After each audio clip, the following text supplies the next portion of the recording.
আর যে খবরের দিকে নজর রাখতে হচ্ছে তাহলে কি এবার বেসরকারি হাতে যাচ্ছে ইস্ট ওয়েস্ট মেট্রো। বেসরকারি হাতে হাওড়া ময়দান থেকে সেক্টর 5 পর্যন্ত মেট্রো। আর ইতিমধ্যেই আগ্রহপত্র প্রকাশ করেছে মেট্রো কর্তৃপক্ষ, যে খবর সূত্র মারফত পাওয়া যাচ্ছে। যে কারা এই বিষয় নিয়ে আগ্রহী তা জানতে ইতিমধ্যেই মেট্রো কর্তৃপক্ষ আগ্রহ প্রকাশ করেছে এবং 31শে জুলাই সেই আগ্রহপত্র খোলা হবে বলেই জানা যাচ্ছে। এবং সেই জায়গা থেকেই প্রশ্ন যে তাহলে কি এবার ইস্ট ওয়েস্ট মেট্রো এবার বেসরকারি হাতে চলে যেতে চলেছে, এই প্রশ্নই কিন্তু এবার সামনে আসছে। আগ্রহপত্র প্রকাশ করেছে মেট্রো, কারা কারা আগ্রহ এক্ষেত্রে তা জানতে ইতিমধ্যেই আগ্রহপত্র প্রকাশ করা হয়েছে বলেই সূত্রের খবর। এবং সেই আগ্রহপত্র খোলা হবে 31শে জুলাই, যেটা এখনো পর্যন্ত জানা যাচ্ছে।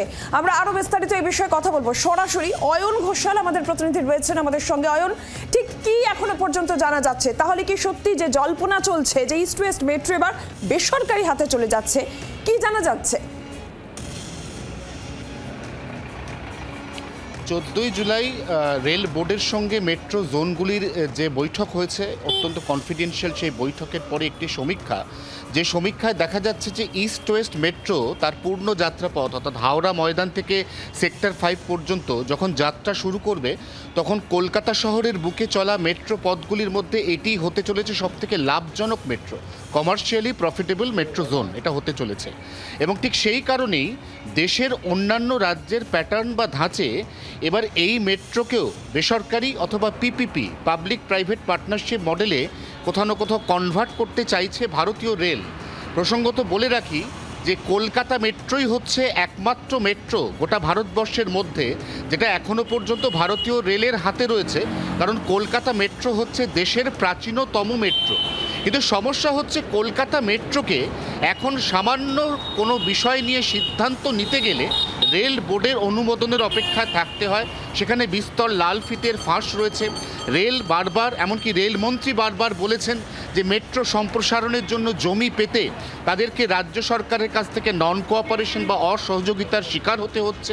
এই যাবতীয় বিষয়গুলো আর থাকবে না যদি মেট্রো পথ অথবা এই মেট্রো পরিচালনার ভার কোনো বেসরকারি সংস্থাকে দিয়ে দেওয়া যায়। এক্ষেত্রে জানিয়ে রাখি যে Delhi metro rail corporation DMRC তারা হচ্ছে একমাত্র ভারতবর্ষের সেই স্বশাসিত মেট্রো সংস্থা যারা শুধুমাত্র দিল্লি বা দিল্লির আশপাশের এলাকা নয়, দেশের নানা অঙ্গরাজ্যে সেই রাজ্যের সরকারের সঙ্গে গাঁটছড়া বেঁধে সেখানে মেট্রোপথ তৈরি করেছেন, সম্প্রসারণ করেছেন, কখন কোন মেট্রো চলবে তার সিদ্ধান্ত নিয়েছেন, টিকিটের দাম কত হবে সেই সিদ্ধান্ত তারাই নিয়েছে। এবং এই দিল্লি মেট্রো অর্থাৎ ডিএমআরসি এখানে সিংহভাগ দক্ষ আধিকারিক, তারা কোনো না কোনো সময় কলকাতা মেট্রো ছিলেন, এমনটাই মেট্রো সূত্রে খবর। কলকাতা মেট্রো তার সেই আগের জায়গাতেই থেকে গেছে। তৃণমূল কংগ্রেসের প্রতিক্রিয়া নিয়ে সুদীপ রাহা এই মুহূর্তে আমাদের সঙ্গে টেলিফোন লাইনে রয়েছেন। সুদীপ, কি বলবেন? ইস্ট ওয়েস্ট মেট্রো বেসরকারি হাতে যাচ্ছে এমন একটা সম্ভাবনার কথা শোনা যাচ্ছে, আগ্রহপত্র কিন্তু মেট্রো কর্তৃপক্ষ প্রকাশ করেছে বলে সূত্রের খবর। এবং কিভাবে দেখছেন আপনি এই বিষয়টা? না, বেসরকারিকরণ তো সবই করেছে, রেল করেছে, কোল করেছে, সেল করেছে, এলআইসি করেছে, এখন এটাও করছে। এর আগে হাওড়া স্টেশনও করেছিল। ব্যাপারটা হচ্ছে সব পাড়ায় একটা করে এরকম ছেলে থাকে যারা তাদের মায়ের গয়না, বহু কষ্টে অর্জিত টাকা পয়সা, সেগুলোকে বিক্রি করে দিয়ে তারা জুয়া খেলে, সাট্টা খেলে। তাদেরকে আমরা পাড়ায় বলি কুলাঙ্গার সন্তান। তা ভারতবর্ষের ভারত মাতার যদি অলংকার, তার মধ্যে ভারত মাতার অলংকার রেল, কোল, সেল, মেট্রো, তা বিজেপি নরেন্দ্র মোদী তিনি তাহলে ভারত মাতার সেই কুলাঙ্গার সন্তান যিনি ভারত মাতার সমস্ত অলংকারগুলোকে বিক্রি করে দিচ্ছেন।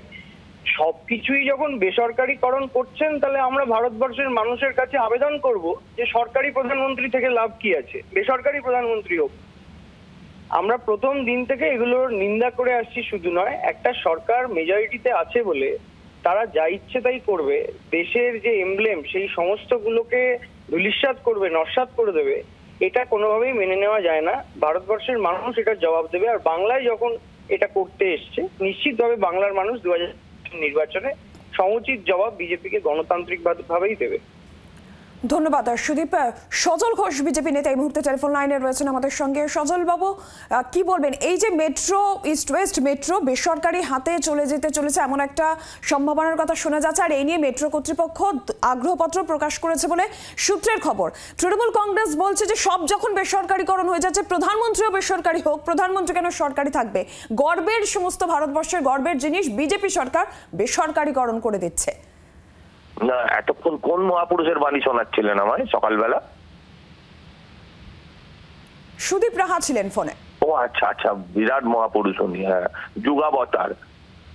ইস্ট ওয়েস্ট মেট্রোটা গর্বের, এই গর্বটা সৃষ্টি করেছিলেন কে? মমতা ব্যানার্জি।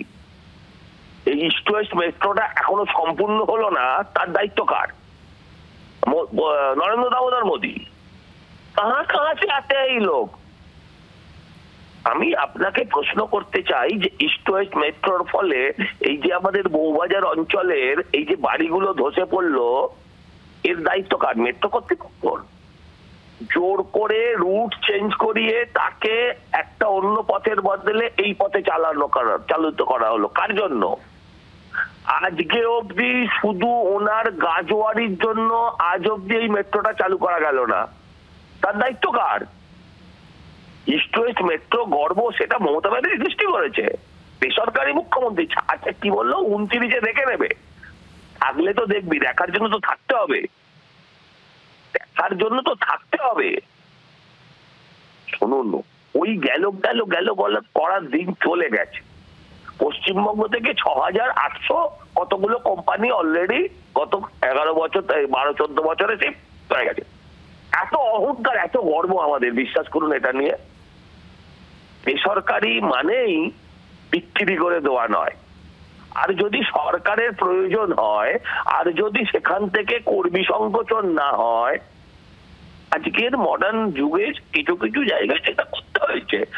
মমতা ব্যানার্জি হসপিটাল গুলোকে বেঁচে দিয়েছে, একটা সিটি স্ক্যান MRI বসাতে পারিনি, সেটা প্রাইভেটকে দিয়েছে।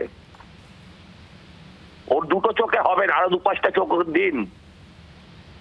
ধন্যবাদ আপনাকে। বিজেপি নেতা সজল ঘোষ আমাদের সঙ্গে টেলিফোন লাইনে ছিলেন। 31শে জুলাই সে আগ্রহপত্র খোলা হবে বলে সূত্র মারফত খবর পাওয়া যাচ্ছে, এবং মেট্রোর যে অভ্যন্তরীণ বৈঠক, সেখানেও বেসরকারিকরণের প্রসঙ্গ উঠেছে বলেও সূত্রের খবর। সরকারের সঙ্গে বেসরকারি সংস্থাকেও যুক্ত করার ভাবনা। বাংলার আওয়াজ, বাঙালির আবেগ, জি 24 ঘন্টা।